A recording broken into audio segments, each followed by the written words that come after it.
Hello, I'm Catherine Mello, Alumni Director at UNMC. On behalf of my colleague Lee Dinker with the UNO Alumni Association, it is my pleasure to welcome you to this session in our Alumni Virtual Lunch and Learn series. Unfortunately, in times of crisis, there are people out there that want to try and take advantage of other people, especially as it relates to our activity on the internet and via our email. Today, we wanted to provide some key tips to help you avoid scams and protect yourself online against others that are out there trying to do harm. Joining us today is Lisa Basis, UNMC's Chief Information Security Officer, and Brian Mellon, Security Operations and Threat Intelligence Manager for the University of Nebraska. Both of these two individuals are alums of the NU system. In today's session, Lisa and Brian have a brief presentation that they will review, and then we will take your questions via the comments section of the live stream. Please be sure to let us know where you're joining us from. And with that, I'll turn it over to Lisa and Brian. Hi, and welcome to this afternoon. So we're going to start with the day in the life of cybersecurity. And as you can tell from the map that's being presented, this is an accurate depiction of the threats that are attacking the University of Nebraska Medical Center just yesterday. So we are being attacked on a continuous basis from everywhere in the world, except for apparently Greenland yesterday. So as you can see, we have put forth lots of technologies at the University of Nebraska Medical Center to protect us, as well as the University of Nebraska system. But because of this, there are still very sophisticated mechanisms that people are trying to penetrate into our environment. So unfortunately, users are the weakest link of our environment. We can have all of the safeguards on the outside, antivirus, anti-malware, all sorts of things on your computers, on your VPNs, on the perimeters of the network, on the data centers, on the actual databases themselves. But if the users are going to give away their usernames and passwords and not use things such as multi-factor authentication or other mechanisms, then our tools are really of no use. So this gets to the next topic of your passwords.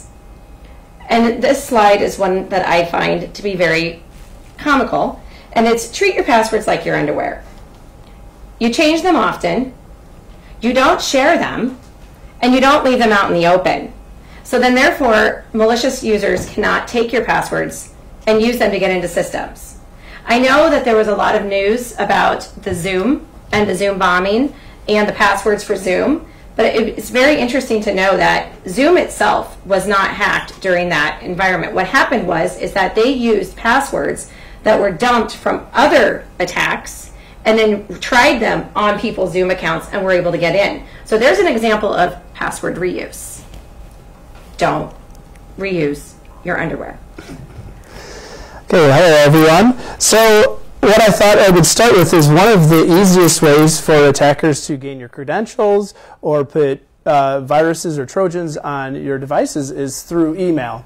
And so, for example, at the University of Nebraska, which we service the campuses in Omaha, Lincoln, and Kearney, we block about 32,000 phishing scams a day before it even hits your inbox. The first example you're seeing on the slide here is just a generic example, but it highlights some key points where you can look at where, you know, the attackers, this is just noticing how you would notice a phishing scam. And one would be, you know, looking and seeing that things aren't spelt correctly. There's a generic nature to the email. A lot of them will have attachments that they're going to want you to open. There's always a sense of urgency in the emails too. Oh, you need to do this quickly, or you know, you won't get this or that. And so this is really just a great example to start with, just a generic one. And then next, what I thought I would do is go into two actual real-life examples with you that we pulled from our own email system that may help you.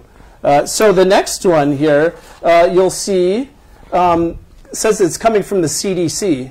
But if you look a little more closely, what you'll notice is that the email addresses are not from the CDC at all. And so those are things to kind of key into when you're looking at that. And that will help you. Also, of course, here there's another attachment as well. Actually, within this attachment alone, it has a remote access Trojan in it that would attach itself to your device. This specific email went to 198 of our users. And so this is something that we can, using our email security tools, help and block or remove from your email so that you won't click on it or fall to prey to some of these scams. But really important to note that as you look at these emails, that you really start honing in on what you may think is legitimate or not legitimate. And so the second example here, this is a different one, but again, it wants to give you some money. A lot of them want to give you money. Here we had 337 users that got this email. And here they want you to click on a phishing link. And so if you actually look at the link itself, it's not a legitimate link. And it's always good to hover over those links to see where it's going. I always try to suggest to our users and faculty and staff that it's extremely important that if you get an email and you think it's legitimate but you're not sure, and let's say you got an email from your bank and it says click the link and you can log into your site, never click the link. Open up a new browser tab, type in your URL to your bank, and go through it that way. Then you're ensured at least that where you're going to is legitimate. And I think that that's an extremely important thing to always do. Always open a new tab, enter your own URL as opposed to clicking links. And something else that we have found at the University of Nebraska Medical Center's campus is the impersonation of people. So that you send an email, it'd be if a malicious user they didn't get into my account, but they created a new Gmail account or something with my name in it, and then send it to Brian to ask for, are you there? That's one of the simplest ones that happens, is that the person impersonates somebody, says, are you there? And then they expect the person to answer back and says, yes, I'm here, what do you need? And then it starts the dialogue and the conversation, and those usually end up with somebody saying, I need to go get some gift cards. Can you go get these gift cards? Give me the codes on the back of the gift cards, etc. But we really found at the medical center, with as much publicity and press that we've gotten with the entire COVID crisis, is that the amount of impersonations of all the people that are on the news, anybody that's being interviewed, they're just getting skyrocketing. So we've actually implemented several things on our campus to block impersonated emails, but unfortunately that doesn't happen in your personal email. So you just really need to be really diligent that when you're expecting an email, or you know that this person is your friend, is that email their real email? And the same thing goes with Facebook. I just got a request last night from my aunt. It wasn't her. It was somebody who created a fake account and then found she must have her settings so that they could find her friends. And then they were trying to befriend her real legitimate friends. So we need to be careful on all fronts, not just email. Yep. I would champion that again, when you're looking at impersonating an account, it's really, you're looking at the name. And if the name says Lisa Bezos, you really want to look at that email address to make sure that it's coming from a Nebraska Medicine email address and that that's her legitimate email address as opposed to something else. And go back to your banking example. Yeah. Make sure that the @ is First National Bank, not fn1.org or something. Yep. Yes. Absolutely. I'd also say that sometimes if you feel there's some weirdness, it's always a good thing to go in and check to see if there were forwards on your account, a blocked sender list. There's a lot of email settings that you can go in yourself and check, and I always find it's important to do that. Sometimes if the attackers are very smart, they'll put in forwards on your email that will then direct your email to their account so that they can start digging through your email and then kind of fine-tune what they want to do.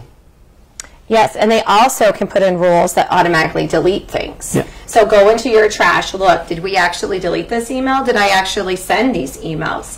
Things like that. Yeah, absolutely. And always, if you have the ability on your personal email or your Facebook or any of those accounts, if you can put on the multi-factor authentication where it sends you a text message, a code, or anything like that, so that you can authorize any new login. I have on my personal settings, and I have several children, so they get logged into all sorts of places, like my Netflix, etc. Anytime it's logged onto a new foreign device, I get an email. And then I can validate whether or not that was an accurate login. So going back to into the office, there are really 5 ways to keep you safe in the office. Also in your own personal home office or in your own personal life as well. But one of those is to lock your computer. Never leave your computer open and unlocked, not even at home. And I say this because if your children have even friends over, they might want to go look something up. Well, guess what happened to somebody at our campus when their child wanted to go get the new Fortnite game? Within 5 hours of the new Fortnite game being loaded, there was malicious Fortnite links already out there. And the 7-year-old didn't know how to differentiate between the accurate and malicious, and downloaded malicious code onto their work computer. Lock it up. Keep it safe. And then, again, the multi-factor authentication. Another option for certain for work-related stuff is always do it over a VPN. Yeah, I would definitely say that, because as we're working at home, or let's say we work at a coffee shop or a library, always turning on your VPN when you're at these locations is the best thing to do, because that will mean that your traffic is encrypted and it's going back to your university. When you don't do that, anybody can look at your traffic if you're at a coffee shop and do things maliciously if that's what's intended. And the next one is my favorite, and it's stay separate. Keep your business business and your personal personal. And then we can avoid some of these scams. If you know that your personal friends, they shouldn't be emailing you at your work address, they should be emailing you on your personal account, and etc. So if you keep those lines in the sand, then it also does help differentiate scams versus legitimate emails. And then just always stop and think. Go back to the examples that we gave of the phishing. Look at the little clues that they have, because most of these malicious people mess up a little bit. Yes. They are getting more and more sophisticated and things look real, but there's still little things and clues that you can find. Yeah, I would give one more plug for multi-factor authentication. Truly so important for you. It will not fix a compromised account, but it will alert you if somebody else is trying to log in to your devices. It's a very good way to protect yourself. I use multi-factor authentication not only for work, but through personal. Even if you have Amazon, you can set it up at Amazon. Very good to do, especially if you have credit cards saved at these other websites. Yep, and one of the things that we like to say for multi-factor authentication is it's kind of like your deadbolt. Yep. You know, you might have the same lock on your outside exterior doors, but you don't use the same key to get into that deadbolt. Yep. It just gives you one more piece of security. Yep, absolutely. Okay, now we're going to switch over to the questions portion of our program today. Just to start us off, I wondered if you could elaborate on some definitions of some of these buzzwords that you were talking about. So maybe someone give me a definition of phishing. What does that mean exactly? What about hacking? What would you consider a good definition of hacking? And any other buzzwords that you mentioned, just to clarify what those things are and set a baseline. I'll start with phishing if you want. So a good definition of phishing is a malicious actor that is intending to gain some information or put something on your device. And so they will mass send emails out to entice the end user to do something. And that's the whole purpose of this, whether it's to gain money or gain credentials, are usually the two main avenues there. The other one I would say, but a little less, would be bots. The other thing that a lot of attackers like to do is put bots on your computers. And a bot, really what that is it's just a little script or program that will sit on your computer, and it's waiting to hear from a command and control server to take action on something. One of the things that a lot of people like to do is, let's say, example is DDoS a network, or let's say Facebook. Maybe Facebook goes down. What they'll do with all of these endpoint devices is they'll have these little bots turn on, and now they'll send traffic all to one place at once. And that's kind of a DDoS attack. So if you can imagine your home machine and a million home machines all at once sending traffic requests to Facebook, that would blow bog that down. And so those are some of a few things that people are trying to do. And a lot of these phishing attacks are to be honestly, are done by computers. Not a lot of human intervention anymore. And so they're really created through scripts and then sent out in an automated fashion. And I guess the most simplistic way of thinking about hacking is it is the breaking down of any security or barriers that you have to gain access to a system that you do not have the authorized access to get to. So if it would mean that you get an email that looks legitimate that says that you just want a drawing from Costco, click on this link and we'll give you a Costco gift card.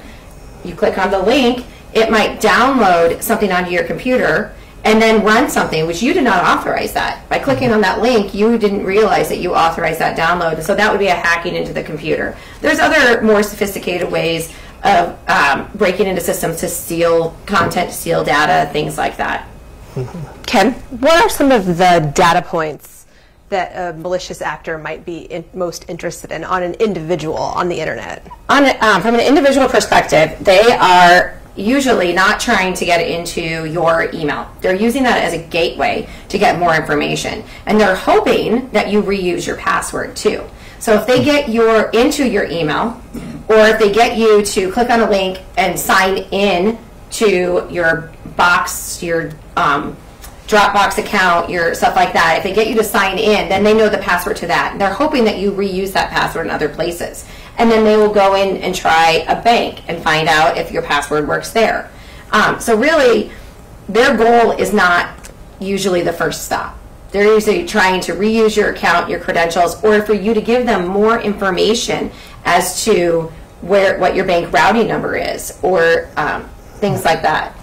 Yeah, I would definitely say the biggest reason that attackers are doing this, at least lately, is for credentials.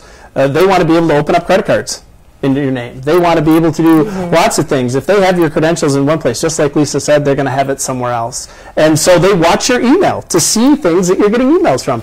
Oh, he gets a lot of emails from Target. I bet you he has a Target card. Let's look and see if he uses the same username and password there. And so that's kind of how that starts. As they gain more access, they gain more information, and then they can do more things. Yeah, usually it's a journey. Yeah. That's what we find. We find that it's a journey, and what they started off as with the "Hey, are you there?" Yep. correspondence, or the clicking of the link to download a payload. Sometimes it's just listening, and it's keeping track of all the websites you went to, and it's sending that information to a malicious user to then go back and do something more to you. Okay. So talk a little bit about how scams have evolved in light of COVID-19. What are some of the different things we're seeing now, or maybe things that have changed with the onset of the pandemic? I would say at first, there was a lot of spam. Originally, as these coronavirus emails came out, it was all spam for the most part. They've gotten a lot more sophisticated because now they're using Trojans and malicious links, and these malicious links or Trojans. The malicious link, usually what will happen is it's called a little dropper file, and that's what happens is they put a little dropper file on your computer, and then after that happens, now it reaches out to get the rest of the payload that it wants to the command and control server, and that's really what they're doing now. And so they've gotten a lot more sophisticated using those types of viruses. Well, I think that they're taking advantage of the fact that everybody's at a heightened sensitivity. They want to know the latest news at the earliest time. And so they're not looking at the emails, really taking their time and validating whether or not it's a real email, because everybody wants to know. We're very concerned, we're very scared, and everybody's worried about their safety, so they're forgetting about their cyber safety. Yeah, I would also say that it entices people too, because now everybody's going, where's my federal payments? And so that's a new one, right? So now they're always looking, and so if there's an email that comes in where your federal payment's delayed, you're going to have to click here to do something. Or, you know, how do I get my federal payment faster? Those types of things are now happening. So they're just evolving to find another way to hook into somebody's anxiety to entice them to do something. And to your point about the federal, if you have already fallen victim to one of these before and you have the dropper, the bot on your computer, and then you go to check your federal status, you have to put in a lot of personal information to figure out if your payment is on the way. And so if they are doing any type of key logging or anything like that, they just got all of your social security number, they know your last tax return, AGI, I mean, that you just gave out a lot of information. Are there particular populations that might be more vulnerable that are being targeted online versus another population? I feel that this is my personal opinion, is that I feel that the more elderly population are really hungry for more and more information because they're scared of what's going on because they are part of the vulnerable population that could get hit by this the most. Mm-hmm. And so, and they're also the most apt to not have multi-factor authentication. Mm-hmm. They don't always check their bank accounts as much as other generations of people. And so they're a lot more being able to be victimized, I feel, from this. Yeah, I would definitely agree that that's exactly who's targeted the most. But, also, for our population, all of our students, even our alumni, everybody mm-hmm. is really, truly targeted. And they just need to get one person, and then when they have one person, then they go through all of your contacts, and now they have all of your contacts at the university. And so that's they just need one person to click. Okay, here's kind of a specific question. What should I do if I have an alert that pops up on my computer screen that says I have been hacked and to call a phone number? Okay, that is the number one scam, and you do not call that number. What I would recommend is if you have the ability to completely wipe your computer and start over fresh, that is the best thing to do in that case because of things like what we were talking about. There is something that has been dropped on your computer that caused that pop-up to come up. Right. And so your computer system has in essence already been hacked into. Now, we don't know without doing a whole malware analysis and et cetera to figure out what it was exactly trying to do, but that is the prime situation as to where you do not call that number because what they'll tell you is that, we need your credit card number to unlock this so that we can do, it's a fraudulent scam. Mm-hmm. But one more thing about the online thing is there's tons and tons of Facebook question games going on. And, what was your first pet's name? What was, fun, get to know each other. All that is social engineering because guess what? At your bank, your multi-factor authentication might be your childhood best friend's name. And you just gave it out to the whole world. Yep.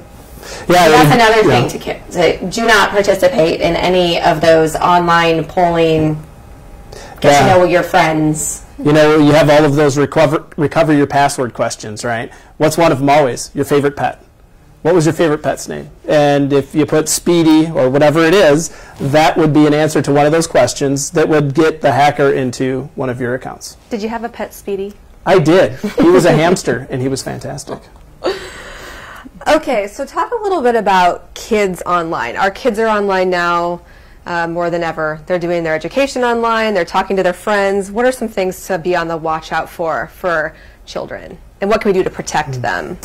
One of the things that I thought was important to mention, and Lisa had alluded to it earlier, was when you're on the VPN. We're all working from home right now, and it's important to remember that when we aren't doing our work to lock our screens and then turn off our VPN. Because a lot of times, even in my household as well, the kids right now might have to get on the computer to do schoolwork these days because they're at home, the family's computer. Maybe they decide it's time that they get to play a game, but they don't know what isn't malicious. And so if they're clicking around and we aren't watching them, depending on their age, they could click on something malicious. If they're still on the VPN, that means that now they're tied into the university network. And if they've clicked on something malicious, that can also go into the university network now. So I just thought that was an important note to make, was always remember turn off your VPN when you're done working and lock your screen. And that's one of the reasons I would say that's why it's one of the things that I've done at my own personal house for my children is that we have different profiles on our computer, and each kid has their own profile.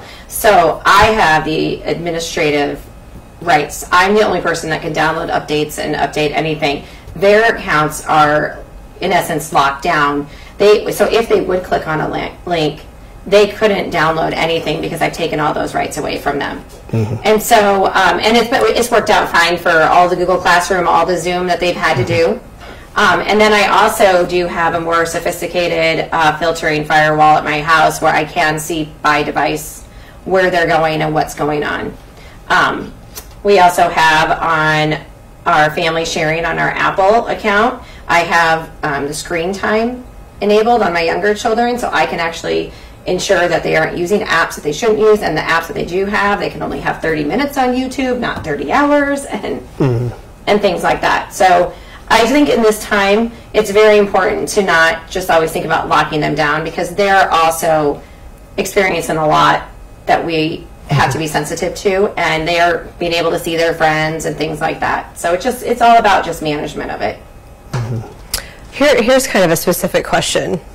Is it good to use passwords that Chrome or another browser will recommend and save for you? And when your computer offers to save your password for you, should you?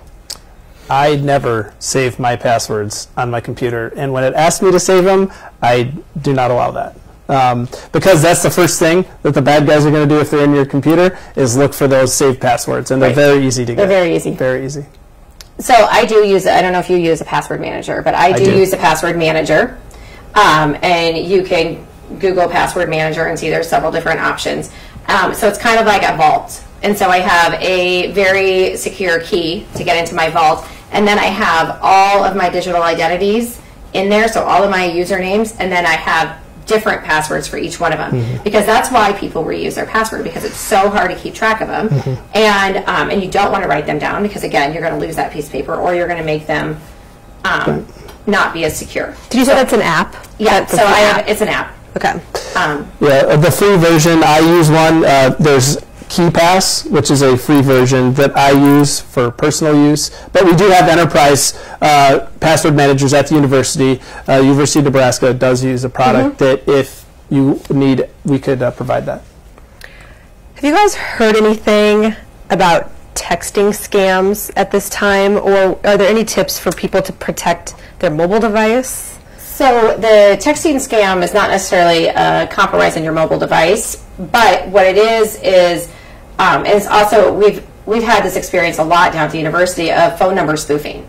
So you will either get a phone call or a text message from a number and it says you are from UNMC or Nebraska Medicine, you need to pay your bill, click here. And then that takes you, it's the same concept of the email phishing, but now they're going to text messaging and stuff. And the reason they're doing that is because unfortunately our telephone infrastructure is not as protected as our data infrastructure in the United States. Right. There's a lot of legislation going on right now to try to up that, so the spoofing and stuff is not as easy.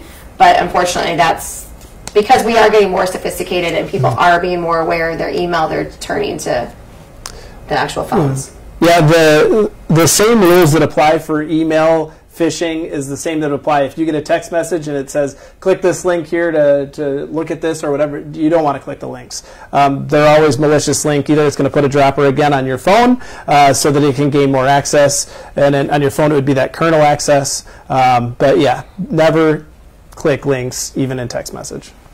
Okay, last question. If you could leave the audience with just what is probably your most important tip, give it one more time, each of you, one specific tip. Most important. If you walk away today, what should you do? Do not reuse your passwords. Yes, agreed. That has been one of our problems that we've had at the universities, is that people have compromised accounts. The university will change their password, and a day or two later, the same user will go back and put the same password back in. When they do that, the bad guy still has your account and your credentials. So always change your password. Don't have to change it all the time. Change it frequently, and use multi-factor authentication if you can. Lisa, anything else? And do not answer social engineering things on Facebook. Those are great tips. I know I really learned a lot today. Thank you so much for being here. I know I'm going to rush out, probably go make a couple changes at home. I'm sure other people are too. Just a few closing reminders for our audience today to keep in mind. Our Alumni Virtual Lunch and Learn series will continue next week, next Tuesday, May 12th at 12:30 Central Time, with the topic of COVID-19 and economic impact. And as a reminder, all our previous sessions, including this one, will be available for viewing on the two Alumni Association's YouTube pages. Many people are asking us what they can do right now to show their support. And in fact, today is actually Giving Tuesday Now. This is a new global day of giving and unity for May 5th. that's in emergency response to the COVID-19 virus. So one way you can help is by supporting the Maverick Food Pantry. The food pantry serves students from both UNMC and UNO, and a link will appear on the screen of how you can do that. And as the pandemic continues to evolve and impact families worldwide, we want to know how you're doing. So please be sure, if you have a moment, send us an email to the addresses listed on the screen and let us know how you're doing, and keep in touch. Again, thank you so much for joining us today, and we'll see you next week.